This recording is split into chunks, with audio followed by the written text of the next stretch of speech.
we're going to win. And we're going to win a championship. Otherwise, why are we doing it?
What's up, Cowboys Nation? Thank you guys for joining us for another episode of StarChasers Girls Talk Ball. As you guys know, it's your girl, Craven Cowboys. And as always, I got my sis, StarGazers, and the sports in the building. How you doing tonight, sis?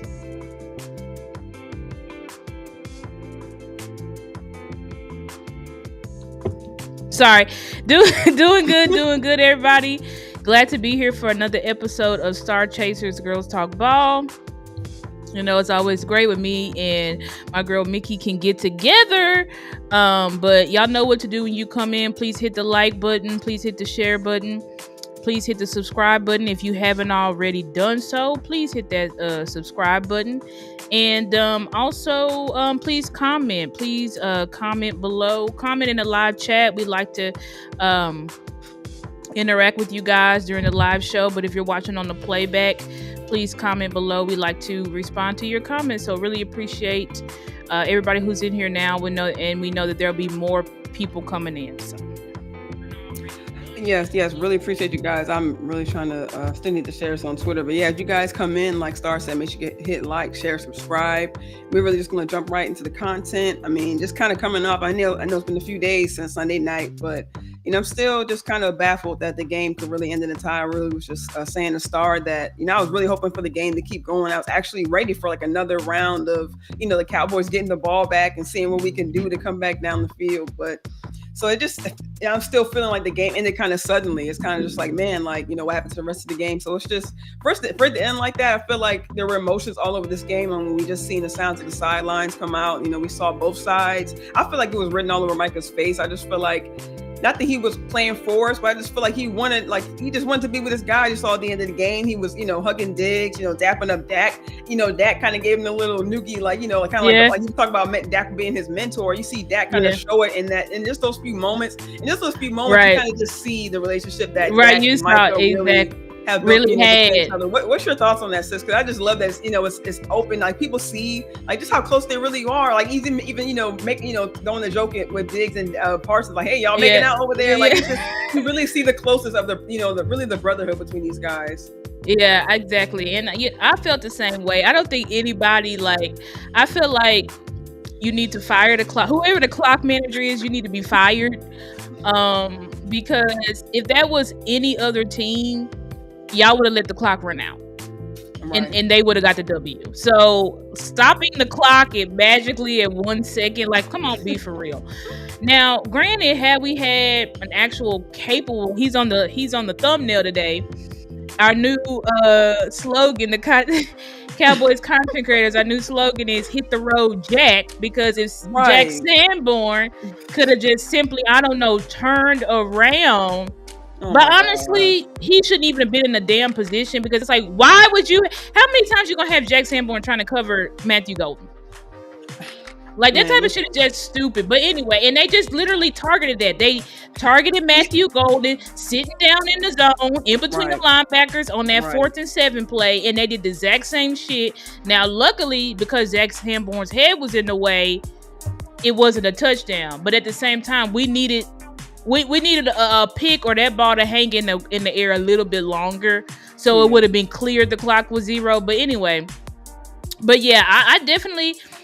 I put on Twitter, I was like, bro, I really had y'all was really trying to convince me that like Dak didn't like Micah and Dak secretly, you know, forced Micah out of here and all of this shit, you know, and I didn't believe it at first, but people had some very compelling arguments like, yeah, they wasn't on the same page, they didn't like each other, you know, look at how Dak was Micah's team. Mm-hmm. Yes, it was a lot of weird shit. I told you, I was like, I just felt weird about some of the narratives that was going on, but you could clearly see, even what's up Kelvin and Brandy, glad to see you guys in the chat. What's up, y'all?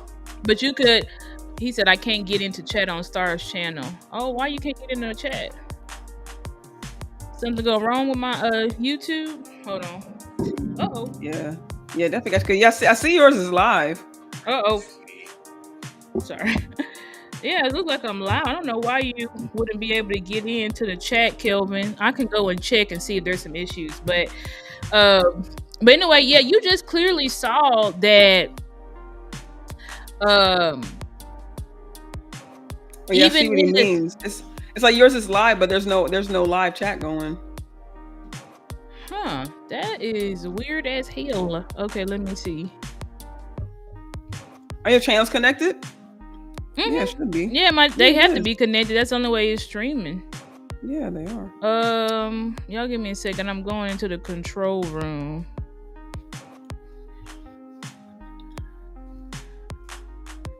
Let's see what's going on. Because I don't know why the chat... Oh, yeah, it doesn't have my chat up here. Oh, it might be in your... It says saying mini view for kids. It might be in one of the settings. Oh, yeah, it's because... No, it ain't supposed to be made for kids. How did it get that? Oh, I gotta go out, bro. Okay, yeah, I gotta edit it. I was wondering. I was like, dang, we ain't got our people in here. Yeah. Thank you for letting me know that, Kelvin. I'm gonna try to figure it out. I don't know if they'll let me to edit the details midstream. No, it's not made for kids. Who the hell said that?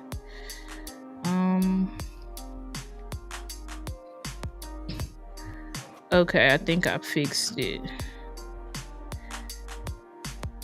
Okay, it says changes saved. Let me go back into the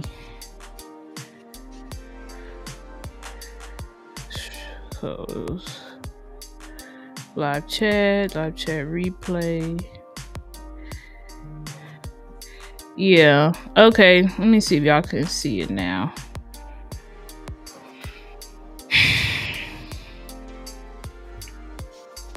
Okay, yeah, the chat is up. So the chat is up now. Awesome. It was just a weird setting. Sorry about that. I don't know how it got selected for kids or whatever. But yeah, appreciate that. But anyway, I think you could see during the week how Dak and Micah felt about each other, because Micah said, you know, I love Dak. He's always been he's a mentor to me. And, you know, Dak on his interview was saying he loved Micah and Micah is a friend to him. And him and Micah, I can see you in my chat. Talking about each other. Right? Like, I love him, and you know we're competitors, and we always joke with him. And Dak was like, I was even just talking to my fiance about it. Like, that means at home I talk about Micah. I have a relationship, and I felt the need to be like, me and Mike. I was reminiscing about Micah with my fiance and what he means to me. Exactly. So. And then you clearly saw at the game that they love each other and they have a close relationship, and that They admire that. Micah told Dak again, like, I always believed in you. I always believed in you. Like that's the type of stuff where it's like you're saying the week prior, even leading up to the interviews, Mike was saying, like Dak would be an awesome quarterback to play for, and he always had his, his guys rallied together, and you could, and even at least for me in this interview, I could tell you could kind of see the difference in the emotion in his face when he was talking about Dak and his teammates. He would kind of light up. You could see the glow. When he was talking about Jerry Jones, you could see kind of like the gloom, like the right, like about him, but Jerry and Micah do not. They got a bad relationship, bro. You could see the difference in just how. I mean, when he came out and said he hadn't spoken with Jerry since OTA, since the spring, I'm like, wow. So like those rumors we heard of them sitting down and talking it out, like that didn't even happen. So it's just like, so they really, really just haven't had no contact. Even Mike saying, hey, I was disappointed that, or he felt like Jerry should have reached out. I mean, and he should. Like, why would your owner? And then Jerry came out. Then Jerry came out and said Micah told him to lose his number. Oh, right. He's like, yeah, he keep my number off his dial. When would he ever say that? And it's like, I thought y'all hadn't talked. So when did he tell you that? Trying to get his last little jab in. It's like Jerry got to get the last word, and he's like, you got to get the last word. My pops was saying, like, he just holds a grudge. Like, it's like he holds a grudge, bro. Like exactly what Kelvin said. Jerry went off of feelings. Micah he is not here for no other reason than Jerry's feelings. Period. Right. Like Jerry let this situation get way too personal. It's just this situation just has never happened before. And I just refuse to believe that it was about money. It wasn't about money. It was about a lot of other things. Right. Because he did everything you asked him. He showed himself being a leader. He rallied all his guys in the offseason on both offense and the defense. It wasn't just the defensive guys he got close with. What's up to my guy, Todd Church, OGB Berg? Glad to see you guys. I agree, Todd Church. Like, they should have, Micah and Jerry, they never had that. I feel like that last convo to get on the same page. And so they're just two people that haven't talked in months. Micah feels slighted. Mm-hmm. Like playing the telephone game, like they're saying things in the media, but they're taking something else. Right, when it's like two men just need to come together and talk, but y'all just talking through the media, it's just getting worse to worse. And I feel like eventually, just like Jerry fixed his relationship with Jimmy, it'll get fixed, and they'll be like, that's water under the bridge. But right now, I mean, it's still just a sore spot. It's a sore spot. You can clearly tell it got personal with Jerry. It got personal with Micah, and that's why Micah not here. Like, it's just as simple as that. But what's up to my guy Keystone? Really appreciate you. Hey, Keystone. He said did it with Jimmy Johnson. His best. That's what I'm saying. Jerry is he's not great. He's not great when it comes to these types of things. You know what I'm saying? Right. I mean, and it's been several players that have almost been traded out of here because of BS, but they always found a way to fix it. I think that's why everybody was just still in shock. Because everybody's like, they beefing, but it'll get fixed. It always does. Yeah. And did not get fixed. Traded Micah in the middle of the night. But But anyway, we can get into the content. Just want to talk about, Dak really just, playing really at a high level. A lot of people are comparing it to the 2023 year, but a 2023, year when Mike McCarthy was here. But I want to bring up this stat that was on Twitter, and actually looking like that it could be even better than that. It's, it's just the way, the way he gets the ball down the field. He's finding more guys. I think just in my opinion, this game kind of exemplifies how he's able to kind of spread the ball around. It wasn't just, it's something that Shadi actually mentioned in his press conference, that the evolution of the offense, it wasn't just Pickens having to step up, but you also have the other guys stepping up as well. Ferguson, they hit up a lot last week with a lot of targets. It wasn't, great in production this week as well. I'm not liking that they hit Ferg with a lot of targets, but he's like, as far as the yards, I mean, this week only had 40 yards, 7 targets. And that's a moderate amount of targets. You look at your wide receiver room, that's, ask to step up Turp. He only had 3 targets, but he averaged 10 a pop. Even Florida, he only got he had only, I forget his numbers off the top of my head right now, but he has some important catches, converting first downs, things like that. Mm-hmm. So you're asking this whole room to step up, and you're just seeing a lot of guys really contributing to the game. Facts. And what's up to Nisi in the chat? Swain. Tried to Swain fave. Swain said, can y'all talk about some trades you would like to see? I'm listening in getting the kids ready for bed. Okay, yeah, we could definitely talk about that toward the end of the show. Just ways that we would like to improve this. It will continue to Sunday. 4 is on fire. Yep, I agree with that. What's up to my guy, $100,000 and Since you said you had some stats you want to pull up, I got a whole bunch of graphics. Oh my A whole God. bunch Yeah, of yeah. graphics bookmark. But yeah, if you got whatever you got to pull up, Yeah, my bad. could pull it up for Bookmarks sure. right quick. What the hell? Oh, okay. I gotta go to my bookmarks.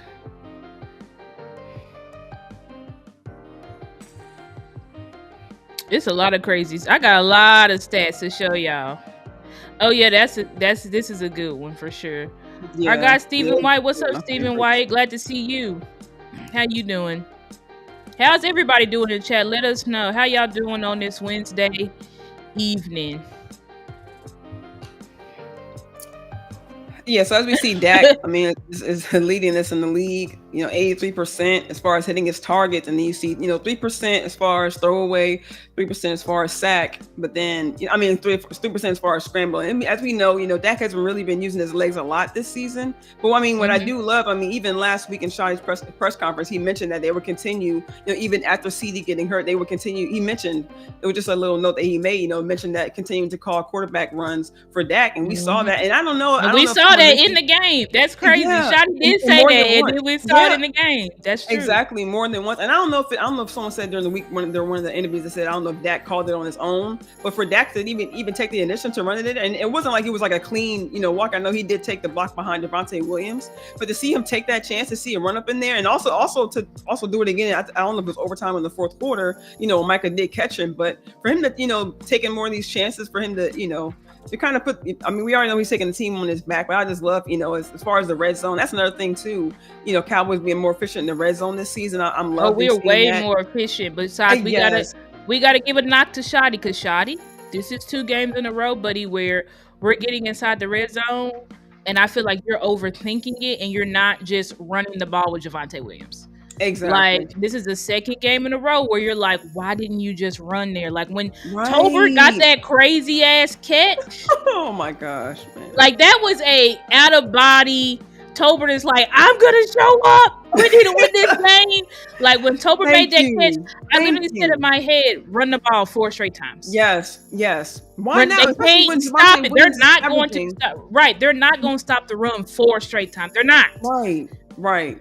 And if Dak run once, Javonte run the other time, and then you're passing, it's like, why? The run is working. You have your running back averaging 3 yards a pop, almost 4 yards a pop, and it's like, come on now, it's just. I don't know. I gotta look at what were we averaging. Let me see, Cowboys. I'm trying to see. I think he had about 50 yards. I think Cowboys versus Packers. Let me see what we were averaging. Average 4 yards, 4.3 yards. At least Devontae Williams. Yeah. Okay. Yeah, Williams was averaging 4.3.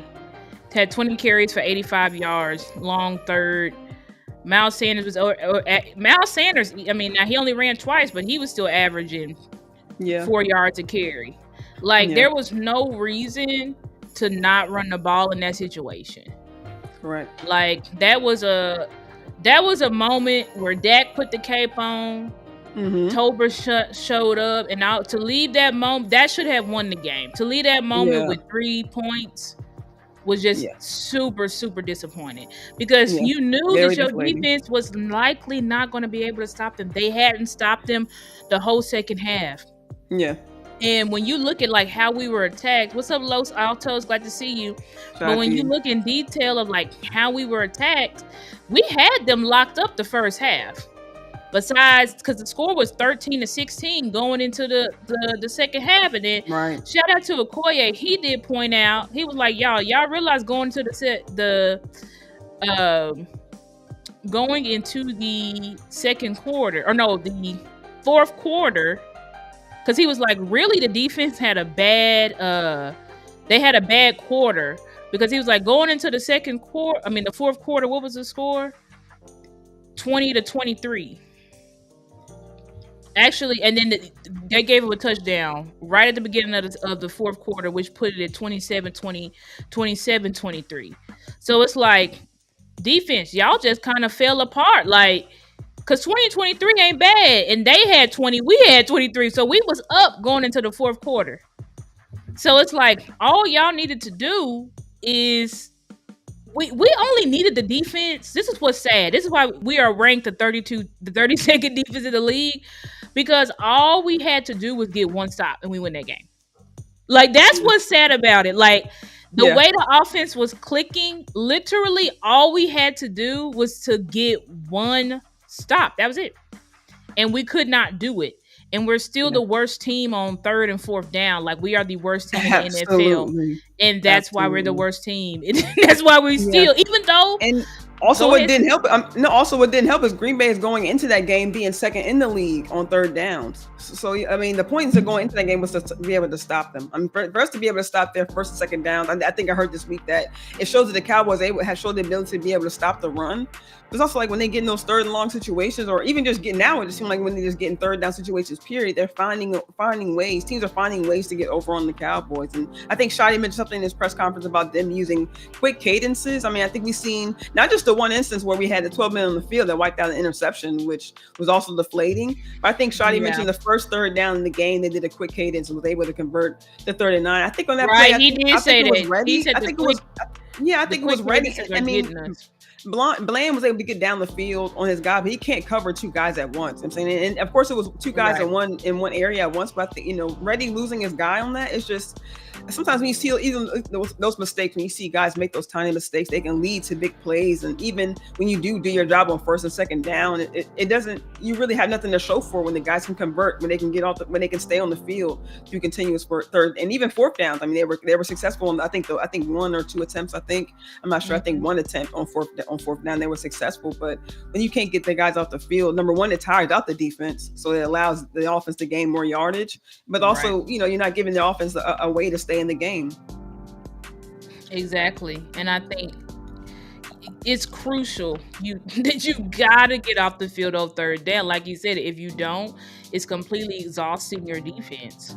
Like, your defense is exhausted, and then it puts more pressure on your offense too, to be in the position like the offense was, where we've got to score damn near every drive, because if we don't score every drive, now we're gonna lose. And it's like, I appreciate the defense for what they did that first half. I mean, they played incredible the first half, played the run very well. James Houston had that strip sack fumble. That was huge. We talk about Donovan. Wow. Yeah, that was huge. Diggs had the pick, even though we had 12 men on the field. Yeah. And then you can kind of see you can kind of see the team kind of go up a little bit. You could just you see the crowd go wild, you see everybody pick up a little bit, right after that blocked kick by Wanya. Yes, and Bell returning that, like, even though right there, sis. Even though it was just 2 points, like, it really it gave us a boost, because remember we was down like 13-2, or we're down 13-0, because we just could not get no momentum in that first half, or that first we quarter. We seen a similar play to that a couple of years ago, Wanya blocking the field goal. I think that an extra point or something like that, and they were able to return it for a touchdown. It's just when you see guys make spark plays like that, they have that on their resume.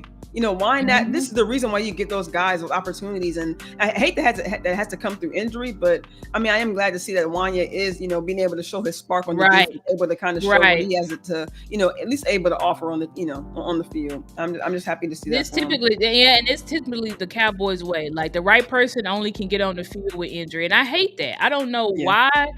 We are that team where somebody got to get injured to start the best guy, but we are, because we always got these favorites and sponsorships, and if you pick them, you got to play them. And now this year is just pure sponsorships, like people like Jack Sanborn's. Like, there's no reason for you to be on the field. You are a special teamer, and we can use you for base packages like 5-2 or something like that, or a 4-4. But as far as you being on the field in nickel packages, he's a total liability. And it's because he's seeing the plays, but he does not have the speed. Right. Like, how many times are you going to see Jack Sanborn miss tackles simply for the fact that, like, he don't have the speed or agility to make tackles in space, even between the tackles? He'll see it and he'll get there, but somebody else got to make the tackle because he misses the tackle. Right, shooting the wrong hole. He's literally going the wrong direction sometimes, and it's like sometimes you go in the wrong direction. then if you're so slow that if you make a mistake, it's done for. Like you need. I'd rather have a player on the field with speed than because the quote unquote high IQ of Sanborn is not helping us, it's hurting us. So I get it. Like if you're a Sean Lee type, where it's like, oh, I'm not athletic, but I have the mind, and I'm a real serious tackler around here. Right. Like that's different. Yeah. You know what I'm saying? Like, but Jack Sanborn, like I'm not seeing it. I'm seeing when I look at Jack Sanborn, I feel like he struggles to tackle. Like, I feel like when I look at him trying to tackle, it's like, I don't know if he's too slow, if his arms are too short. I don't know what it is, but it just feels like he really struggles to make he struggles to wrap up. And which is crazy because something that Shotty kind of pointed out, he kind of said it verbally in his press conference, like these guys need to learn to wrap up. It's one thing to be in the area, just like you mentioned, it's one thing to be in the area and be able to diagnose these plays, but if you can't wrap up and tackle, and even it's really not just Sanborn, I mean, Reddy Stewart, he has some plays where he just lunging at guys with his shoulder, Diggs, did some things like that too, just lunging at guys, you're expecting to stop them, but no, they can either hop up over you they still have the chance to get the extra yards because they're making the extra leap at the end of the play. So even though you may be making the tackle, you're stopping them, but they're still able to gain the extra yard, the extra 2 yards. That can make a difference in the play. That can be a conversion. It makes all the difference. A third and short. You know what I mean? That first touchdown. That's huge. That first touchdown by Luke Musgrave. Why did that happen? Was that the first touchdown by Luke Musgrave? Or no, not Luke Musgrave. Tucker Kraft. Wait, hold on. I'm trying to go to the. No, the first was Romeo Dobbs. I think it was the second one where Tucker Kraft got that touchdown. Let me see. Where he almost got there. Okay, I think it was like the first or second one. Okay, I don't think he scored. I think he had just got to the one, I think. But either way, one of those. Yeah, I was gonna say they reviewed it, and he was like inches from the line, and then they ended up getting the penalty. Honestly, that may have been the second. Okay, that might have been the second half. Let me see. Okay, all of this is Josh Jacobs. Where the hell was that? Sorry, guys, I'm really trying to figure out at what point that was in the game. Well, it's not showing. I must have missed it. I think it was the first play. I think it was. Either way, whenever it was. That huge game that Tucker Kraft got, it was a screen. Sanborn, the play was lined up for you. Yeah. All you had to do was make that tackle, and we likely hold him to 3 there. You missed it. Wide open in space. So, touchdown. So it is not like Sanborn. I think it was also Murray who pushed him, but I don't think he got him out of bounds. I think he was able to kind of thrust him forward. I think that's why he was able to get close to the goal line. I think our linebackers who I don't think it was that play, the same play I'm talking about, but I know what play you was talking about. That was when they missed a tackle on Josh Jacobs, and Josh Jacobs almost scored, but he got to like the 2. Yeah. Murray forced him out, but they still scored that drive. So okay. Yeah, and I think everybody. I mean, we had a tackling problem this game. We did have a tackling problem, but it's like when you look at Sanborn, he missed a lot of tackles. Like I watched, shout out to Lou. I watched Lou's film review, and Sanborn, he missed like 10 tackles. Like, that's a huge liability. Yeah. Like in one game. Like he's just too slow to be playing football in the NFL. And your brain, you may see it. Right, but as Los Altos said, every computer don't have a proper processor. Damn that mental narrative being pushed exactly. Because y'all swear he had the mind of Sean Lee and Luke Kuechly, not seeing it, seeing the mind, because Luke Kuechly and Sean Lee, those are high level.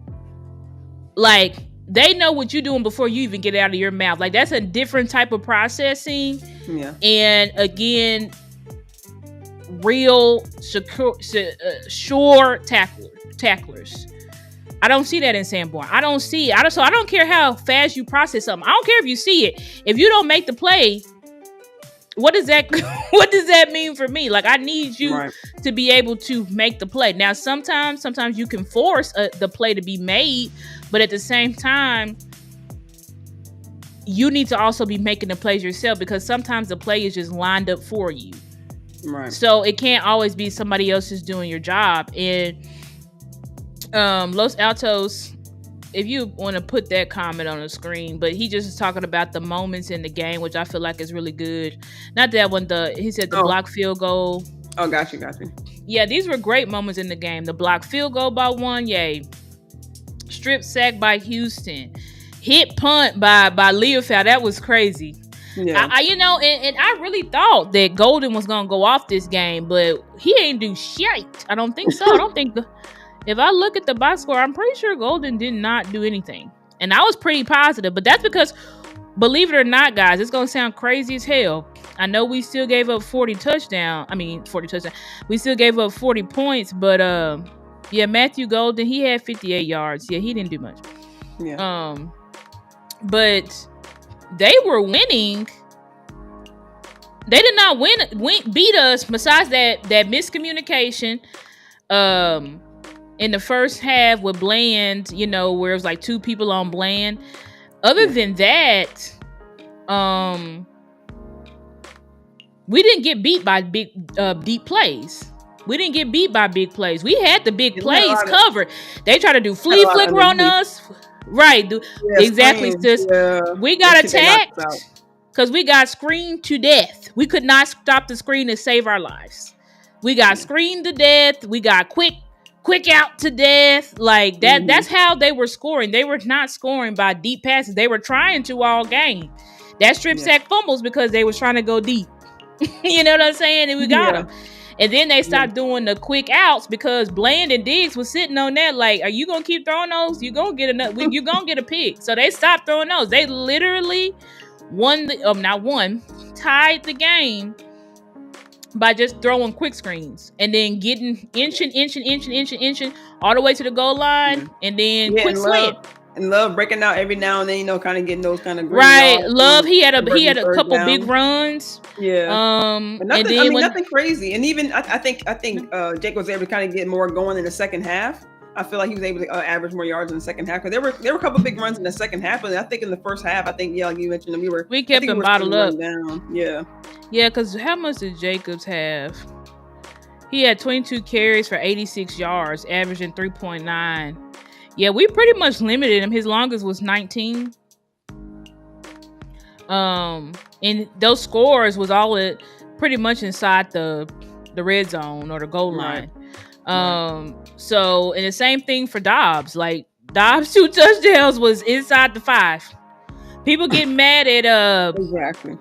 People get mad. Oh, and that catch by Pickens in double coverage was amazing. That shit was amazing. But people get mad at Elam, and I'm like, I'm not mad at Elam. Like, I'm more mad at Eberflus because I'm like, nobody in the NFL, unless you are maybe Patrick Surtain or who is consistently going to be covering a quick slant in the red zone and man coverage.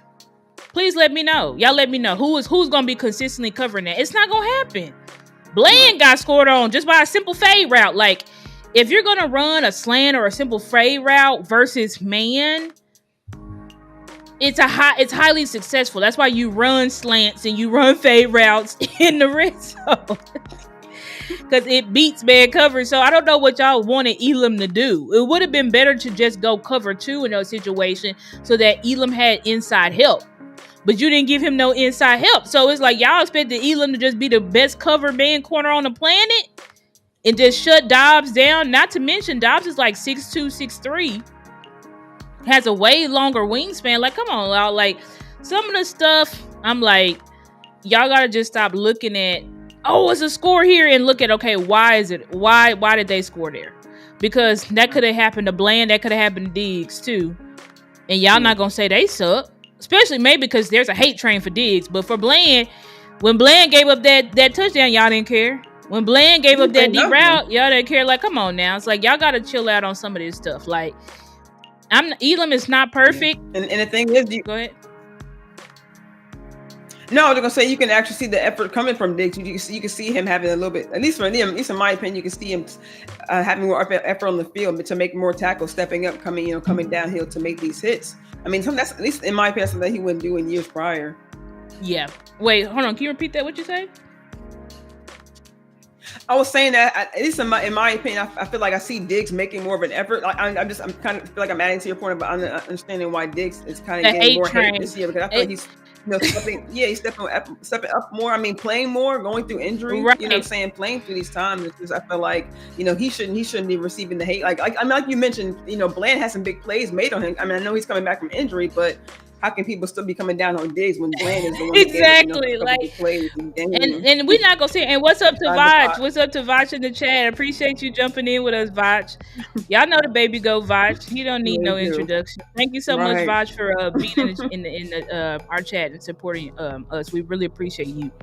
But yes, yeah. When it comes to Diggs, yes, we're not gonna sit here and act like Diggs. I feel like Diggs' worst game was versus the Giants, but in that game, I feel like it was a lot of miscommunication, like a lot of miscommunication, because there was times where it felt like Diggs was playing this coverage and everybody else is playing that coverage. You know what I'm saying? Or Diggs is thinking he's supposed to have inside help, he got no help. Diggs thinking he's supposed to have outside help, he got no help. So that was an issue. The Bears game, all Diggs gave up was a touchdown on that slip. I mean, other than that, Diggs didn't really have any issues. And then in this Packers game, we did see glimpses of the old Diggs. So I feel like Diggs is getting his legs under him. He's getting better, and we got to give Bland that same grace. Like, I'm not gonna crucify Bland for giving up a touchdown or giving up something else, because one, he's coming back from injury, right? And they literally said, like, with Bland, he's still in pain. Y'all realize that, like, he's not completely healed. He's still in pain. They were like, about him is just about how much can he take, pain management. And you can see, is it a coincidence that once Bland got it outside of that one play, once Bland got in there, we had things covered on the back end, just like we did versus Philly. Right. Y'all think that's a coincidence? It's not. Bland is clearly the difference. He clearly is a difference maker. Sometimes you just want to look at a player and be like, oh, did he give up this? Did he give up that? But you're not realizing how much they really mean for the defense. And it was clear that when the defense didn't have Bland, it was not good in the back end. Again, I know we still gave up 40 points, but that was not on the back end. That was on the linebackers. Yeah, it was pretty much on the linebackers. I can't even really crucify the safeties in this game. You know what I'm saying? I can't, even though was terrible. Yeah. They was terrible versus Chicago, terrible versus New York. But even in this game, I can't put a lot of blame on the safeties. Like, I put it on, but you know what? Now we started shutting it down toward the end, but they got all them points from attacking our linebackers in space and quick screens, making the corners tackle.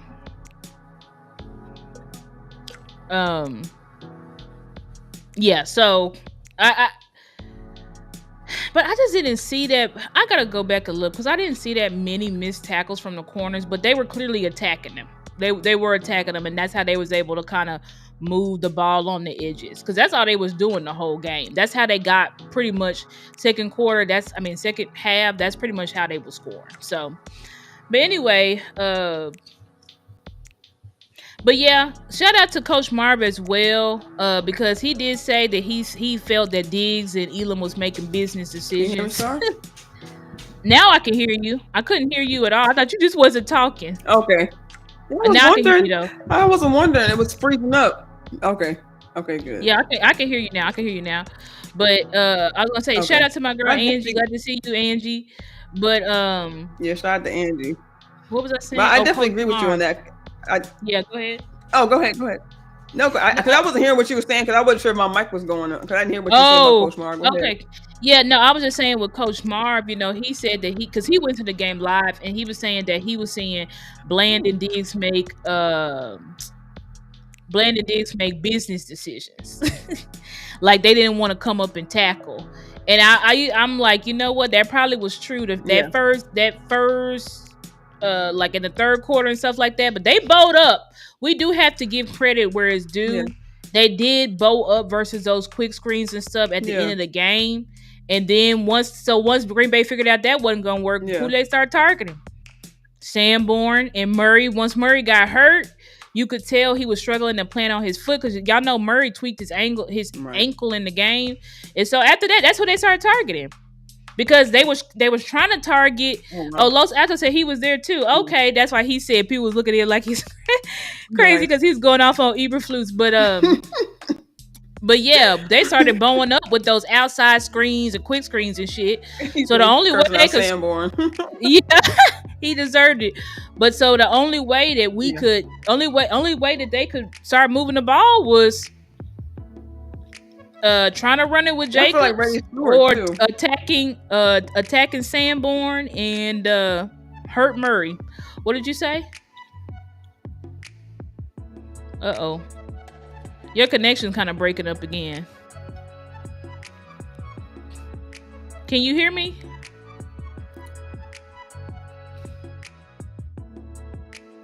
Uh-oh.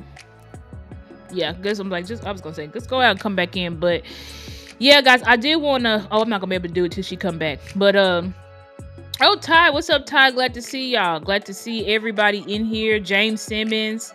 Really glad to see everybody here in the chat. I really appreciate all y'all's love and support. It really means a lot to us. Mickey will be back. I'm pretty sure she's just trying to reset some stuff because I don't know what was going on. But let me see. Is she come back in? We can see you, but we can't hear you.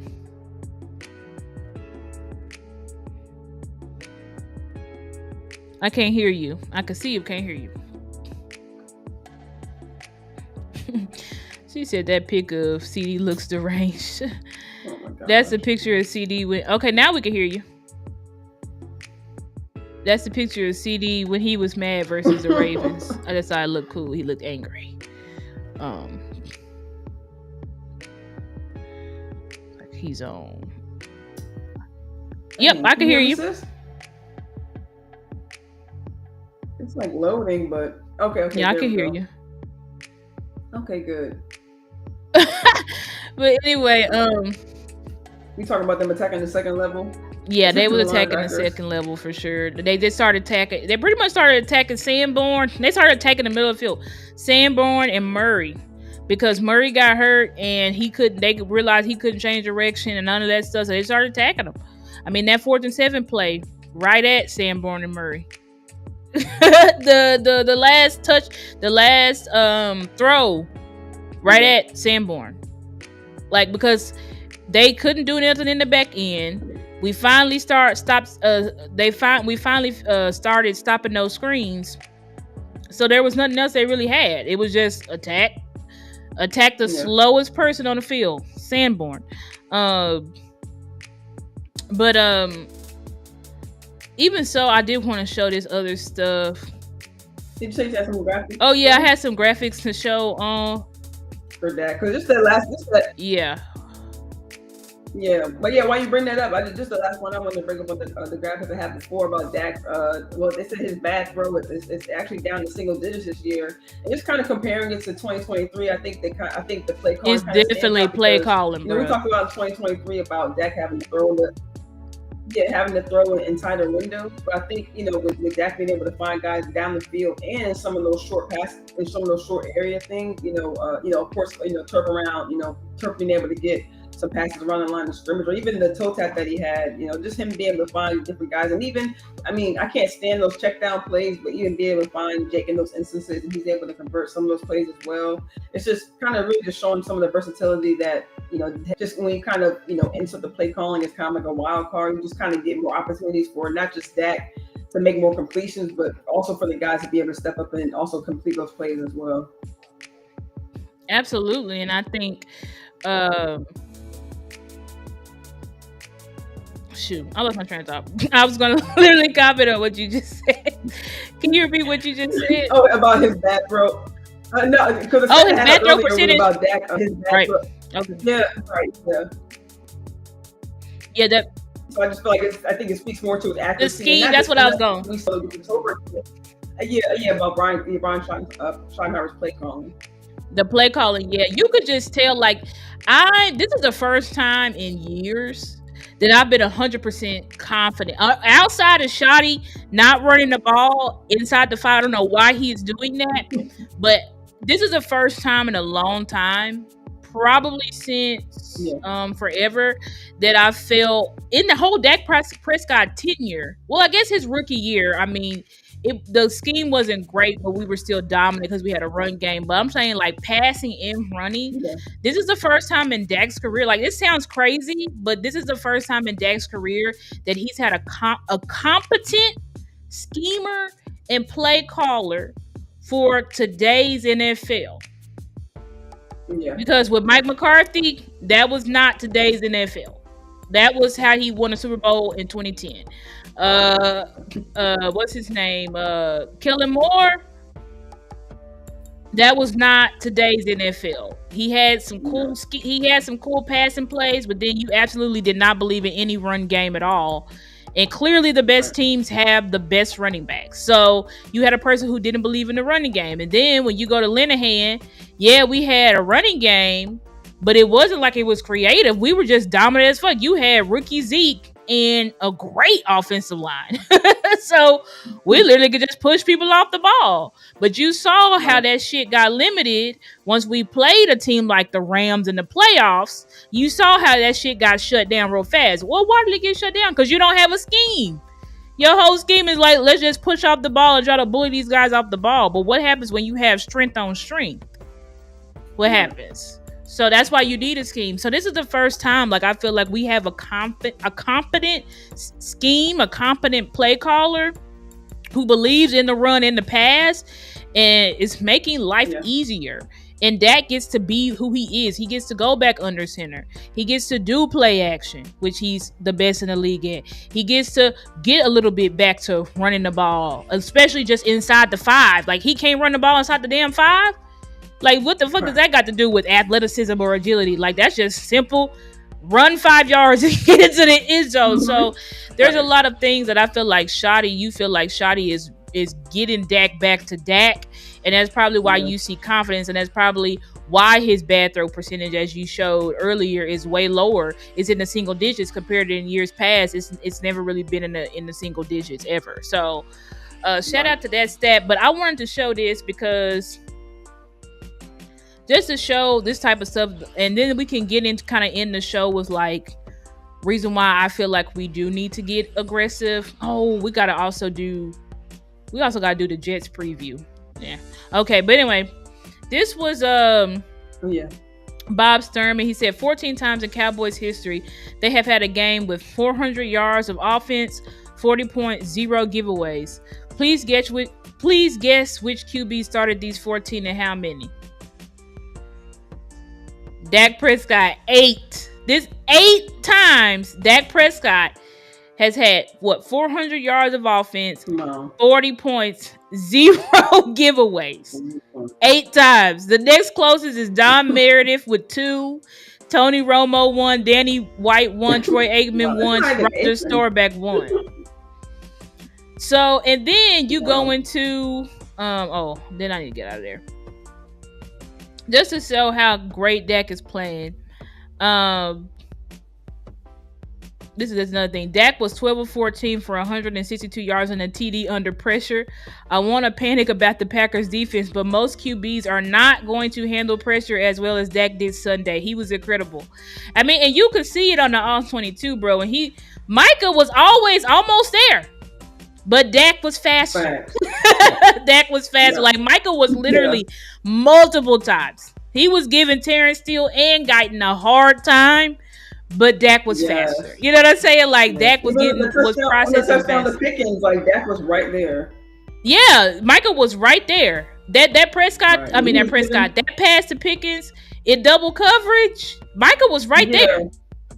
Yeah, and Guyton, like, it's almost like, it wasn't the first time, but Guyton was kind of coming off Guyton's shoulder, and it was like he was pushing it, but he couldn't really save it in time. But like you said, like, Dak being able to get the ball out, that just shows just how quick, his quick game is really excelled this year. Yeah, it's on another level. And then that heroic throw that he just literally threw off of his back foot to Tolbert. Micah was right there. Micah was right there. Correct. Like, couldn't get there. So yeah. It just shows you, like, when your quarterback is playing like this is why you need to go all in. Because it's like, this is year 10 for our quarterback. How many more? We've already wasted 9 years of his career. How many more years are we going to waste of his career? He likely does not have 10 years left. He don't have 10 years left. That means what? Right. He's got less years behind. He's got less years in front of him than he does behind him. But anyway, this is just showing Dak Prescott led offenses. 2016, number 5. 2019, number 6, number 1. 2021, number 1. 2022, number 3, number 10. And this was Dak's horrible year, right? He was terrible. He almost had the same number of interceptions and picks. Still number 3 scoring, number 10 in yards. And that's what Dak missed in 6 games. In 2023, another MVP season, number 1 in scoring, number 5 in yards. 2025, number 5 in scoring, number 1 in yards. Average across these seasons, number 3 in scoring, number 4 in yards. That's who Dak Prescott is. Like, that's why this type of shit pisses me off, because it's like our quarterback being that, he been playing at this level, but we know that. But we like to remind people because, of course, haters. This is Dak. Dak we trust. Dak Prescott this season. QBR 72, 5th. Completion percentage is now at 1. It was at 3 because this was last week. It's now at 1. Pass yards per game is also at 1. This was a funny video with Dak and Micah. Micah telling him he had great timing.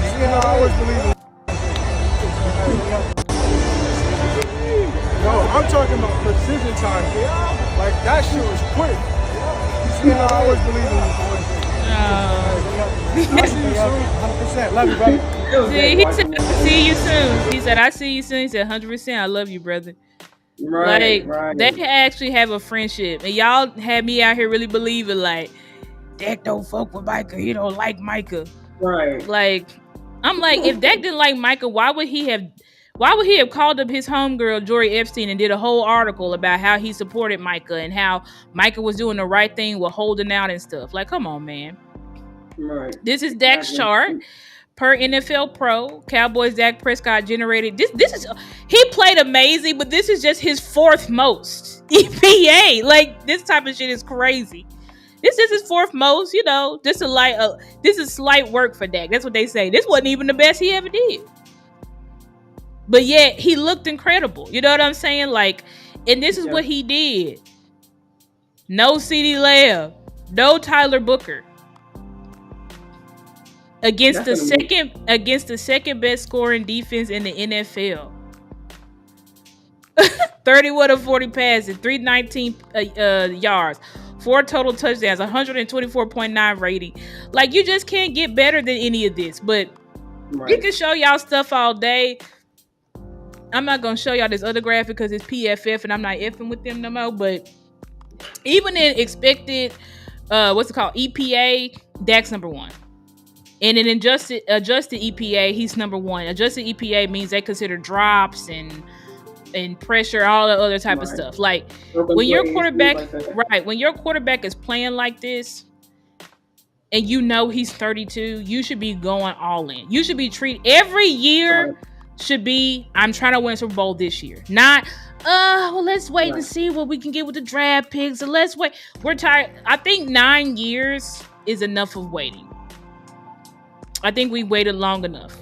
At some point, we're in our quarterback's prime. Yeah, go ahead. No, I was gonna say, especially now, just mentioning with Sanders kind of going down the game, like he's like, yeah, I'm here. It's delayed, but okay. Oh, I was gonna say, especially with Sanders going down, I'm just wondering this week if they're gonna elevate another running back off the squad. I know there's been questions this week, and that's about Maffa. They say that Jaden Blue is close to possibly, making his debut this weekend. I mean, we talked about earlier about Dak having a strong run game. I don't want that to be something that kind of falls off with Sanders, possibly coming off, or still dealing with the ankle injury. They're saying he's trending to play this week. But with him being kind of hobbled, I'm wondering if they're going to make an elevation on that side of the ball. At least as far as the running back room, I think which kind of bothers me a little bit because last week Hunter Lippy kind of became the backup running back, but he only had one carry the entire game. So even with Sanders kind of going out, I think it was the third quarter, early third. I'm not sure when he got the game, but we talk about, and with Lippy's name being brought up so much in the offseason, even in that situation, I'm wondering why Lippy didn't get more carries. So I'm wondering if they're going to integrate him more into the offense going forward, but I'm wondering if they're also going to elevate, another running back off the squad. Talking about Jaden Blue being, becoming one of the best offensive practice squad players, so far in practice. I'm wondering if we're going to see that anytime soon. I agree with that. I think that, this is why we still been doing a trade for RB1, even though Javonte Williams has been amazing and been getting over 100 yards from scrimmage. I know a lot of people are like, well, he hasn't really had a 100-yard game on the ground, but we use him both ways. So look at his total yards. His total yards has been over 100 with what he's done in the passing game as well as on the ground. So he's amazing, and I feel like I'm fine with him starting, him being RB1, but we just saying trade for RB1 because we don't want the front office to aim low. We want the front office to aim high to really bolster this run game. We feel like the run game can be bolstered. And I know Shotty came out today and said he sees Javonte as his bell cow. That's great. But you're still giving Miles Sanders carries. I don't want Miles Sanders getting carries. Right. So I would love to have a tandem. Somebody asked me, what names would you like? Alvin Kamara. I know A-Chain from Miami. Brees Hall. Braylon Allen. I know Braylon Allen is hurt, but it's only a 4-week injury, so he's gonna be back before you can trade for him before the trade deadline. Yeah, I remember you guys mentioned on your show a while ago when you talked about the fire sales. You guys mentioned calling Tony Pollard. Jalen Wright, who's a second-year player. Jalen Wright, who's a second-year player for Miami, because a lot of these teams they're going to be having fire sales. So we need to be looking at these. But those are some names of running back that I really would like to get. Names for edge. I feel like the name that we need to go out there and get. Now I know shout out to my guy Lou. He been saying Myles Garrett and Crosby. I feel like those are such long. First of all, Myles Garrett, they're not gonna move him. I'm pretty confident. Now Crosby, I feel like it's more attainable. Uncle Charles is in here. I didn't see Uncle Charles. Uncle Charles, if you in here, how you doing, sir? Thank you for. Oh, I see him right now. Hey, Uncle Charles, glad to see you. Oh, okay. Yeah, I was like, where's Uncle Charles? I didn't see him. Yeah, but damn, what was I saying? Edges. Yeah, I know people saying they won't. We won't Myles Garrett. I don't think that's realistic. Now, I looked at Max Crosby, and now his contract, y'all, is $30 million plus. His cap hits are $30 million plus. So I don't know if the Cowboys are gonna do that. I'd trade 2 firsts for Max Crosby right now. Are the Cowboys gonna do that? I don't know, but I would like for them, if they wanted to go after them, I'd 100% be on board with that. But I think a more realistic name, there's 2 realistic names that I think we could really go after, is Trey Hendrickson from the Bengals, all pro, leader in sacks last year. The Bengals don't want to pay him. But he's 30, so I feel like go ahead and give Trey a contract. Give him a long-term contract, maybe somewhere. You're going to have to give him somewhere in the 30s because he getting paid like they gave him a 1-year, like $29 million deal. So you're going to have to pay him in the 30s, but you can pay him a little bit less, than somebody like for sure less than Micah. less than, because Micah is at 47 million. so it's gonna be for sure less than Micah, for sure less than Myles Garrett, and less than Max Crosby. So I would definitely make a play for Trey Hendrickson. I feel like that's the name. And then another name is Danielle Hunter from the Texans. I feel like he's very realistic and somebody that can come in right now and change our pass rush immediately. So those are two. So whoever asked me like who now, I think it was Swain. Those are my names. Sis, I don't know if you had any names that you had in mind. I didn't have any names in particular. I see you mentioned Danielle Hunter. I don't know. I think it's Anderson on the other side up there for the Texans. Yeah, Will Anderson. His contract it looks like, but with him being on the Texans, I'm not sure what his where his contract situation is. But I mean, just some of these guys. I mean, I think I heard early in the week. Looking at the Giants. I know they have Brian Burns over there. I know, and with them drafting the rookie this year, Abdul Carter. You know what I'm saying? I mean, I like Brian Burns' energy. I think Burns could be great. Kayvon Thibodeau. That's probably who they're really trying to move because Brian Burns has become their leader, and now Dayball, he thinks Jackson Dart's going to save him. So they probably not going to move Brian Burns, but they've been trying to move Kayvon Thibodeau, and I feel like Kayvon Thibodeau is like a Josh Sweat. Yeah. I feel like we should have got Josh Sweat from the Eagles. He now plays for Arizona, but that's the caliber of pass rusher that you like a Josh Sweat or a who was I just talking about?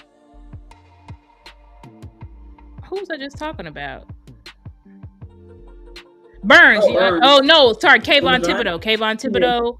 Yeah, Thibodeau. Bradley Chubb from the Falcons is another one to look at. Jalen Phillips. So there's teams where you can go. Yeah, he's on Miami. With Miami. And I was thinking about him too. I wasn't sure if he played edge or if he played. Now I'm looking at him. He looks like he played linebacker. I mean, Chubb. He's an outside linebacker, but he can play. I think he can do hand in the dirt too. But I mean, you can play him out ever because we don't just keep. Awesome. And I don't know if we talked about Ezeraku, but Ezeraku played great this past versus Sunday. Yeah. I really feel like he's trending up. And shout out to Big Bro Tuck because he said that he feels like we can use it just like Micah. He said he's supposed to be dropping a video soon, so I'm gonna be on the lookout for that. But Ezeraku showing what he showed in the run game, he had 2 tackles for loss. He's showing to be a deep. He's the guy up. He may be a diva. Yeah. So I feel like he's getting closer, and I feel like he's getting confident. He's getting more confident. But anyway, you can see some of the guys. I was gonna say about that. So you can see some of the guys that he's really close with. Osa, Solomon. They kind of seem like they give him a lot of courage on the sideline. Kind of stack his confidence up, and like you said, you really see him coming along. Exactly. But anyway, looking at the Dolphins. This is the Dolphins. This is just the last game the Jets played. They was both winless, but the Dolphins won. So the Jets are 0-4. Okay, so I just kind of want to look at this because we just want to kind of like do a preview of our opponent. Talk about potential, matchups and ways to attack them. Sis, I don't know. Did you watch this game? I didn't watch the game in its entirety. I just kind of watched, because I was kind of trying to keep my eyes on both of the Monday night games. But I mean, I saw it. I mean, just kind of look at the numbers like you did. I just see like they made a lot of mistakes. You know what I'm saying? Which is crazy. They had more yards than Miami. You know what I'm saying? I think they had more. I think they had more successful red zone opportunities. They made a lot of mistakes. You can see with the penalties, they had over 100 yards of penalties, 13 penalties. Like that's just sticking your own stuff in the Let me see how many penalties. They had 13 penalties for 101 yards, 3 touchdowns. Exactly. They had 3 fumbles. So who is fumbling? Yeah. Is it Fields fumbling or these running backs fumbling? Because 3 fumbles? I know for sure Fields. I know for sure Fields at least had one. At least had one fumble because I think it was a strip fumble that got him. I'm not sure if the other 2 were the running back. I think Braylon Allen. I think he had a fumble as well. He had a fumble at the goal line as well because I think he had it punched out. Rushing yards. Fields led him in rushing yards. That's not great. Fields is still running. He running too much. Right. I think in the last couple of games he's been running. I think he actually matched rushing. I think he actually matched rushing yards. I think in the last game I think last week he matched rushing yards with Breece Hall. That's kind of crazy. I would like to see his mental processing go up a little bit, but it may not be where it is because You still it's showing you still rather run the ball than pass it. But you went 20 of 27. So looking at just box. But then just from what I noticed in his first couple of games, I know it's different when they played the Steelers. I know the Steelers aren't Miami, but he seemed to get the ball to his pass catcher. Yeah, I mean they said he played good. He had a 76 point. That's a pretty good. If you have like a 70 and up, that's very good. So they say he played pretty good. 20 of 27 looks pretty efficient. 226. A touchdown. So he almost on the ground. So clearly Justin Fields is going to be a problem. He's an athletic quarterback. We always historically have issues with athletic quarterbacks. What's up, V Cowboys? Thank you for popping in.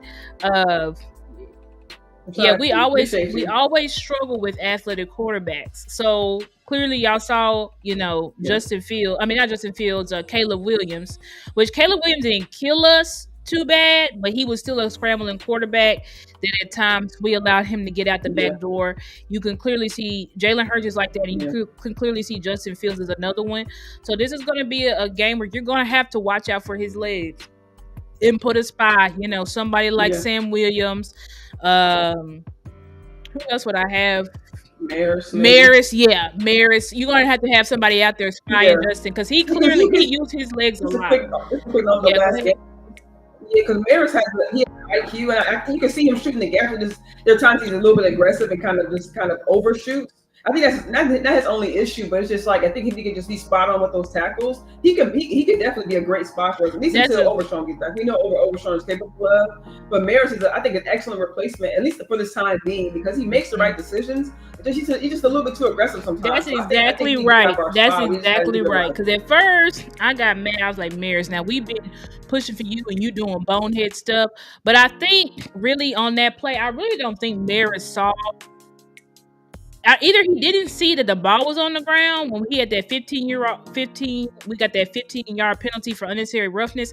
Either he didn't see the ball was on the ground, or he did not know, because I think that hit may be legal in college. So I'm like, or he did not know that if the ball's on the ground, you can't hit the player. I don't know, but I would probably more so go with he really did not see, because just like you said, sis, he's going 100. Maris he's a young guy, so he's going 100 miles a minute. And that's why he missed those tackles, because you're just going too fast. Like, you need to slow it down. You got to use your technique. I know you want to, because when Maris is playing, he just wants to lay people out. And so everything he's doing, he's trying to go full force so he can knock the shit out of you, which I get it, but you also got to slow down. You got to slow it down. And I think you just got to, that's just a coaching thing. You know what I'm saying? You got to coach him up. But as far as speed. And also game speed. I mean, the same thing like you talk about Ezra Rocco. He just had to get used to the game speed. So I think Maris too. I mean, he was limited in snaps. Exactly. So he was literally playing. You know what I mean? He was literally playing under 10 snaps the first 3 weeks. So this was the first time he actually got to start. And for special teams, special teams when you run that. Right. So now I've got to switch you into defense mode. So it's like they better keep Maris on the field. He needs way more snaps than even he got last week. Yeah. You just need to coach it. He's an incredible talent. You just need to coach him up. That's it. You know what I'm saying? Like, coach him up, and the more that he's on the field and he's able to see the game and stuff like that, then he's going to start seeing and processing things faster. But what the great thing about Maris is he's an athlete. He played safety in college. So he if he makes a mistake, he can make up for it because of his speed. He's also strong as hell. We saw him throw that tight end like a rag doll at the goal line. Yes, yo. So those are things that Sanborn not doing. He missed the tackle at first. Right, and also another thing, he missed the tackle and then got back up and then still came back and helped out to end up stopping the play at the goal line. That's I just love, even though the aggressiveness can sometimes kill him, it can also help him at the same time. So exactly. So in Los Altos, you said bring up the injury report. Okay, since I think did you have the injury report for both teams? Yeah, I think I have it up. I have it in my bookmarks. This can be. But I can finish going through this. Then we can bring up the injury report. Then we can kind of end on that. But it looked like Justin Fields for sure, right? And Breece Hall's cooking, 81 yards, 5.8 average. So we really are going to have to limit the what, guys? Our run game is going to be tested. Our run game is going to be tested because Brees Hall been going off for about 2 to 3 weeks now. Justin Fields clearly 7 carries for 81 yards, averaging 11.6. He will take off on you. So you're going to have to watch it. Now, Braylon Allen, he's out. Yeah. I'm not really worried about this Isaiah Davis guy, but it's going to be Brees Hall and Justin Fields are going to be the guys you're going to have to stop. They're going to keep Justin around this 20 passes number. They're going to try to run the ball, hit us with some play action. You know what I'm saying? They're not going to have Justin Fields. I mean, they can, but I feel like that would be a disaster for him. You want to keep him in the 20 passes range. Yeah. But we know his main target, Garrett Wilson. And then after that, if I had a button, it would be womp, womp, womp. Because Mason Taylor, okay. I mean, he clearly likes him. Yeah. Okay, so that's a tight end. So you're going to have to watch out for him. I'm not worried. I'm pretty sure Wanye can stop him. You got to watch for Brees, because he can also catch the ball. Jeremy Ruckert, Isaiah Davis, Alan Lazard. Yeah. Josh Reynolds. Yeah. Dang, he ain't got no wide receivers. That's crazy. But not really. Let me look up these fumbles. Yeah, Justin Fields fumbled, Isaiah Wilson. So that's another thing. Cowboys defense. You should be salivating seeing this. Yeah. Because we're taught to punch the ball, strip at the ball. So this now, granted, they're probably going to be overemphasizing it this week, but if somebody's a fumbler, they're usually a fumbler. So you can really try to take advantage and get that ball on the ground, especially Justin Fields, because he kind of runs kind of loose. So it's like you can definitely. I think you can rattle him. You can rattle him for sure. That's what I'm saying. They want to limit his passes because you can have Justin Fields passing too much. It can be a long day for him. So I feel like how we going to attack them defensively? If you stop the run, you win the game. So I feel like this is a game, even though they 0-4, this is a game to really prove to people that our run defense is real. It's not an illusion. Because, people can say, well, people haven't even been trying to run the ball on y'all. They've just been trying to pass. So are y'all really good at it? So this is going to be a test for us. I feel like we really going to have to run the ball. They only got one weapon you got to worry about. I'm not really worried about Garrett Wilson. So this is going to be, you're going to have to stop the run. And then defensively, let me see what they do defensively. I'm trying to see if they have any threats. Quentin Williams always, who's their big, disruptive, all-pro defensive tackle. So he probably is going to give Bass, Tyler Smith, Hoffman. He's going to be trying to give him that work. You know what I'm saying? He's going to be trying to give them that work. So Quentin Williams, we got to highlight him. But honestly, I have confidence in our O-line. The way we was able to, really Dak, but also the O-line did give Dak time too. It wasn't like just instant pressure in his face. So I'm pretty confident we can limit Quentin Williams. I don't really see any other threats. Go ahead, sis. Just a quick question on that, because I noticed in this past game that they brought in, not only did they, I know they had Nate Thomas at either tackle, but I noticed that they also brought in Adeniji to kind of help out with some blocking up front. So do you think we see a bit more of that, especially with them? Because I noticed that a little bit they were kind of blocking inside. Maybe they kind of use that to go against Quentin Williams to kind of run downhill. I mean, we know that Williams is kind of good at that. Javonte Williams is good at that. But I think them kind of we kind of saw that in preseason or camp. They had Austin. I think it was Austin Richards coming in and kind of blocking the tight end. I'm not sure it was him or Adeniji, but they were doing some of that I think in camp. So I think kind of seeing that in some game time situations. I was excited to see that and see them, like I said, doing some inside blocking. I think kind of helped out with the run game. So kind of giving a little bit more room, especially run game, limiting that gap, A and B gap pressure. And I agree, sis. They obviously we ran a lot of we're probably gonna run it again because we whipped out like an over tackle set where we had like 2 to 3 tackles out there. It didn't work as well, but I feel like we're gonna try it again because if you could really get that all lined up, hat on hat, it could be a huge run. Yeah, we need those big bodies. Big bodies, right? But just looking at their threats, Quentin Williams, Will McDonald. He a little bit of a threat. Their other pass rusher. Then you got Sauce Ahmad Garner, who's him. We know Sauce is him. Do I think Pickens gets the better of him? Absolutely. But I think that Sauce is probably going to follow Pickens. Yes. I think they're going to have Sauce on Pickens the whole game. Yeah. Like just I would have Sauce follow Pickens. Seeing what Pickens did last week, I mean, they had 2 to 3 people on Pickens. They couldn't stop him. So you probably should really have your best corner on them if you want to limit him, because Pickens is playing out of his mind. Let me see. Did they have any interceptions? No. And then I just want to look at real quick how Miami beat them. Ran the ball. Touchdowns. Who got touchdowns? Darren Waller. That's so these were like goal line touchdowns. So it looked like they pretty much just ran the ball down. They ran the ball down their thought. Yeah. That's what they did. Ran the ball down their thought. Got to the goal line because Tua, 17 to 25. Yeah, only 177 yards. So they didn't pass that. So that means it may be another big game for Javonte. I feel like, and I want this to be Javonte's first game with 100 yards on the ground. Can we give our quarterback a break? Yeah.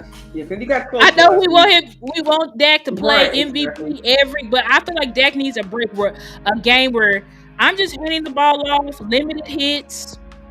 Like I want Dak. I would love for Dak not to have to pass him much this game at all. I would love for him to be within 20, 25 passes. Like, I feel like Dak needs a break. Yeah. He's been playing, and especially what he put his body through last week, he was taking a lot of hits. Yeah. But that was a big game. So this game, Cowboys, and y'all better not be overlooking the Jets. They can't afford to. That's what I'm saying. You better not. I mean, the O-line potentially being down, and they're talking about Tyler Smith. They said he has I think an ankle or a a knee injury. They said it was. He had an MRI. They said I think they're waiting for results. And talking about Turk potentially being out this game as well. So yeah, I mean, they're talking about giving Dak a break, but I mean, it's gonna be everyone's got to step up. You know what I'm saying? The line got to step up. I don't know how serious the injury is, but I mean, another option going down, at least in my opinion, for Turk going down. Another guy. They said they signed Paris Campbell to the practice squad, but. And I think they're gonna, once again, elevate Ryan Flournoy. I like what he was doing last week. Well, Flournoy is on the team. Flournoy's on the team now, so we don't even have to elevate him. Oh, okay. Yeah, he's on the 53. Would they elevate another wide receiver from the squad? We elevated last week. We elevated Jalen Moreno Cropper, so we'll probably just elevate him again. Trayshawn Holden could end up getting elevated, but they didn't play Moreno Cropper at all. I think they're gonna go out there with Pickens. If Turk can't play, it'll be Pickens, Tolbert, and Flournoy. Because they damn sure not gonna play Mingo. They just opened up his practice window. So it'll be Flournoy. So Flournoy, we got you involved last game. Yeah. Come have you a game, baby. You know what I'm saying? Like, I really don't want. He's physical too. What's up, Bill Matrico? But yeah, he is physical. But I really don't. I need Dak to have these next 2 games. I need my quarterback to have a break because he's got to be able to reserve his his energy for these high-profile games. He can't be like y'all had him versus the Giants. That can't be. I can't be in shootouts. I can't be in shootouts with the Giants, y'all. Like y'all gotta help. We've had y'all gotta help me out. That's 10 plus minutes that they've had to play, or I guess I'd say 20 extra minutes they've had to play within the first 4 weeks. Playing like you said, physical teams, playing the Giants, playing Philly. Now I know Philly was an overtime, but you're talking about playing the physical front 7, against the Giants, and then turning right around playing the Packers, who are our fast physical front. So it's just extra comments and giving Dak a break. Yeah, it's a lot. I agree with that. And then we can end it, and I can stop sharing my screen. Since you can bring up the injury report, and then I will address. I think Uncle Charles had a question. He said, "Do you agree that we have to run the ball to set up the pass? And what do you think about a linebacker spying on Justin Fields?" Yeah, that's what I said, Uncle Charles. We definitely need to have a spy. We said Maris. Also, Sam Williams can do the job because Sam Williams is fast as hell. So Sam Williams can also do it. Yes. And you could also have now Shamar James. He did look a little bit slow, but I don't know if I don't know if he's physically slow or he was just processing things slow. I feel like he's not physically slow. I think he may have been processing things slow. But yeah, I agree. We gotta have a spy on Justin Fields. And do I agree to run the ball? Yes. I think this needs to be a heavy running game. That's what I was saying, Uncle Charles. I don't want Dak having to pass it more than 25, 27 times. Like I really don't. Like I need Dak to take the cape off, leave it on the sideline, and I agree. You want to get ahead. Don't play around with this team. Get up on them fast. Honestly, if you could. I feel like this is a game, guys. Like if y'all really, if I feel that anger from that Green Bay game is real, y'all should want to blow this team out. I'm not saying y'all will, but you should have the mindset of I want to blow this team out, and then you can see Joe Milton in the fourth quarter. But I would really like for them for my quarterback to not take a lot of hits this game, and he shouldn't because, like I said, there's really not that many threats, especially in that front seven. But we are playing a desperate team. This team. Oh, that's a good idea, Marquise Bell. Let's get him. That's a great idea, Los Altos. Let's get him involved. Marquise Bell has no business. Shout out to Law. I saw a video he put out about he was showing Marquise Bell in 2023. I was like, man, Marquise Bell was a dog. And we just buried him on the bench. Right, I almost forgot. We just buried him on the bench. He needs to play. So thank you for that idea, Los Altos. See, that's why we like communicating with y'all in the chat because y'all have great ideas. But yeah, this is the injury report. Yes, fact. Yeah, it's looking like, I mean, like you guys can see Tyler Booker, Guyton, Hooker, Lamb, Miles Sanders, Tyler Smith, and Devontae Turpin all did not practice. Now, I mean, off to the side, I kind of zoomed in, but off to the side, it does say, Todd Archer did report that it's a possibility that Turpin, won't play this week. You know what I'm saying? I mean, I think they said during the game, Guyton had a concussion, but I think Schottenheimer mentioned that they could take, they'll talk about it into the night and going into tomorrow about whether he'll play this weekend. And then as far as the guys, possibly coming off IR, Kalen Carson, they say he was limited. I'm interested to see just how much he'll do. I mean, he really didn't get that much work in camp just because of the injury, the time that he didn't do the injury. So I'm wondering just how far along he was able to catch on with the defense. I mean, we see the guys who, participated in camp has been playing through 4 weeks, how they're doing on defense. So I'm wondering just how much a Kalen Carson can add. But I mean, I am, to see another body out there, to see the guy out there, to see if he can help. I mean, all hands on deck, at this point, but kind of keep going down Diggs. And then Mingo, they talk about opening up his window as well. I mean, I'm excited to see him. I don't know how soon he'll be out there, but we talk about elevating another wide receiver off the squad, someone else that can add something to this group. I mean, that's not saying it needs anything added to, because I love what we're seeing from these guys so far. But because there's really no, in my opinion, no replacing a Turpin. But I would like to see what Mingo can kind of offer. And then, of course, Murray being limited and Deron Bland coming off his foot, being a full participant. But like I mentioned earlier with the O-line, they have Smith, listed here, along with Guyton and Booker. And Guyton and Smith both being in game. And I don't know if, and just speaking of this past game, Tyler Smith had a lot of penalties in this game. I don't know if that had, I don't know exactly when the knee injury occurred. I don't know if it was late or early in the game, but him kind of an off game. It didn't seem like it really was, a Tyler Smith that we see all the time. We don't necessarily see him have penalties all the time, but with this injury kind of coming up, this early in the week, hopefully it's not that serious and we can still kind of see him out there. Yeah, I agree with that. I think, I think with Turpin I feel like we should let Turpin rest his game. Because remember, y'all, he had that neck. He was wearing a damn neck brace, but then he was able to play for us because we just had a lot of big games. And we need Turpin for the season. We cannot lose his explosiveness. So I feel like this is a game where you probably need to sit Turpin, just let him rest. Kalen and Mingo, it will be interesting to see what can Kalen offer us because he missed the whole offseason. And he had issues last year. But remember, y'all, we had to bench Kalen Carson last year. We had to bench him, and then we gave him a fake injury because he was not playing well. So I don't know how much we can expect from him. I'm hoping that he did the work and he took a second-year jump, but again, he missed the whole of training camp, so it's just gonna take him a while for him to even get his legs under him.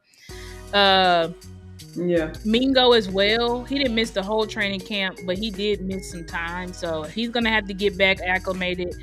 Kenneth Murray is who I'm a little bit scared about because Kenneth Murray, people have been confused because they keep thinking Sanborn calls the defense. Sanborn does not call the defense, guys. Kenneth Murray calls the defense. So he's the green dot. So I am a little bit nervous about that because it's like, who is your backup green dot? And if it's Sanborn, I'm going to flip a lid because that means Sanborn is not going to have. That means Sanborn is going to have to be on the field every single play. So I'm really hoping Sanborn is not the green dot because if he is, we're screwed. And then Deron Bland, his foot, he gonna be on there until that hoe heals. You know what I'm saying? But he was still a full participant, so that's good. And then can you scroll down to the Jets to see if they have any major injuries, and then we can end on this. It's been kind of a long show, but it'll be all right. Who is that? Okay, Braylon Allen. They put him on IR, so we know he's out. Michael Carter concussion. So I guess that'll be a TBD like Tyler Guyton. They just have to see if they make it through concussion protocol. Kenny Nwangu. He's a practice squad. I don't think he's actually on their roster. I think he's practice squad. Then Mason Taylor, Jarvis Brownlee, John Simpson.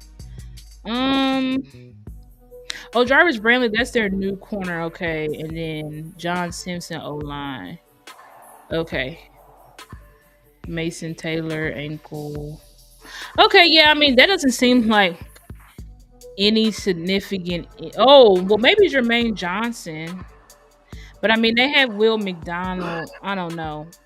Yeah, so they may be missing Jermaine Johnson, but, I mean, he's not like a world changer or anything like that. And the rest of these, so they don't really have no significant injuries. To me, these are all, like, backups or it's Mason Taylor guy. Never mind. I forgot. Outside of Braylon. Yeah, Braylon and then Mason Taylor. He was like, because Justin Fields targeted him a lot, but he was limited, so he's probably gonna play. But I think that's it. He said Reddy is the green dot. No, he's not. I mean, are there two green dots? Maybe, but I know for sure Kenneth Murray is the green dot. He's one of them. I don't know if they have two or not. But anyways, guys, thank y'all so much for rocking with us. You know, we hope that we need to win these next two games. These next two games are a must win. People talk about I saw you, Brandy. You said the Jets are desperate. Hell, we desperate. We got one win. We got one win to our name. One. So there ain't no way. This ain't a trap game because a trap game is I'm walking around with my chest high. We winning out. No, we haven't won shit. And we could have easily been 0-4. We barely beat the Giants. So this is a big game for us. Should we win? Yes. Do I think we would win? Yes. If their players are serious and as angry as I think they are, they better be playing to their caliber and not down to the Jets caliber. Because Green Bay probably mollywops the Jets.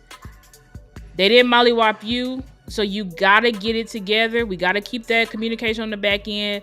Linebackers, y'all made some changes. Make some more changes. Like, get Jack Sanborn off the field. Hit the road, Jack. We got to get him off the field. It's not his fault. He just doesn't have the athleticism to be a consistent starting linebacker in the NFL. It's just what it is. There's nothing else he can really do, to be better. He just doesn't have He just doesn't have it.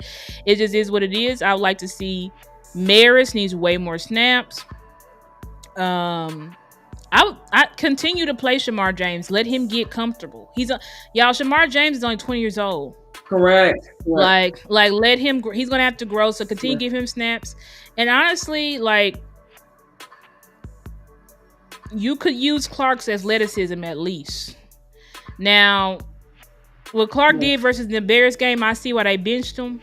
So I'm not gonna sit here and just be like, we got to play Clark, but I feel like Clark is better than Sanborn. He may not see it like Sanborn, but he's definitely far more athletic. Right. But anyway, he still has the ability to track the ball. He still has the ability to track the ball. And I'm with you. So I mean, playing these younger guys, at least right now in the season, it allows them the ability to be able to diagnose. At least right now, it may be slow right now, but at least later in the season, even the schedule seems tough now. But we have tougher teams down the line. So I think if the guys kind of get in the groove now, when they get in those tougher games, like you mentioned, Dak having to be ready for those games, those guys who are young now, will at least be a little bit more seasoned in the game when they get to those tough spots later down the season. And just kind of give them the final thoughts. I hope that, like you mentioned, for the next couple of weeks, I hope the Cowboys take these next 2 games seriously, because these games you're supposed to, like you say, teams you're supposed to beat, teams you're supposed to win.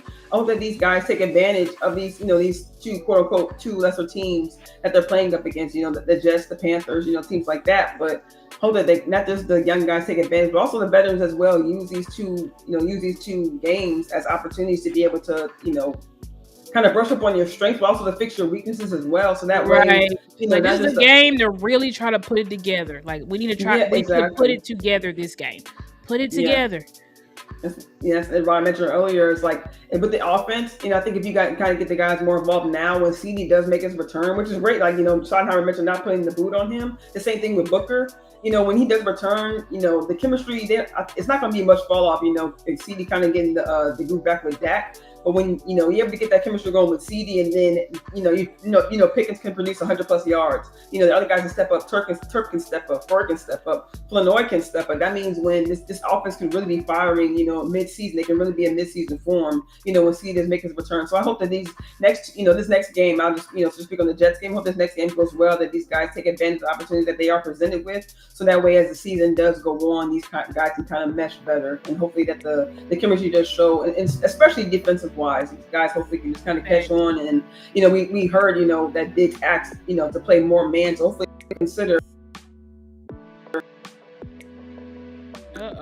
Man, she was cooking. It just cut out.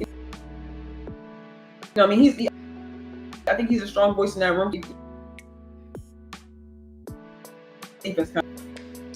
Your mic is cutting out, sis. It's cutting in and out. Oh, okay. Oh yeah, I'm not bad. I'm just saying. Hopefully, they can get an even playing field. Hopefully, help this defense, kind of elevate this game. Facts. I agree with that. Yeah. But okay, thank y'all so much. Everybody in the chat, please hit the like button. Please hit the share button. Please subscribe if you haven't already subscribed to our YouTube channels. She'll put the banner up there with our YouTube channel names. Please subscribe to our YouTubes. And Craven Cowboys, StarChasers Sports, just like it is there on the screen. Type that in YouTube. We should pop right up. And then also, just if you could show our Cash Apps. Got you. Please donate to our Cash Apps as well, guys. Excuse me. But yeah, please donate to our Cash Apps as well, so that we can continue to grow, put out good content, and get new software and stuff like that. Of course, neither of us are monetized yet. Our channels are too small. So if y'all really like our content and y'all want to show support, y'all can donate to our Cash Apps. But yeah, thank you so much for everybody in the chat. Y'all have a good night. And hopefully we will see y'all again next week. Yes, appreciate you. Next Wednesday.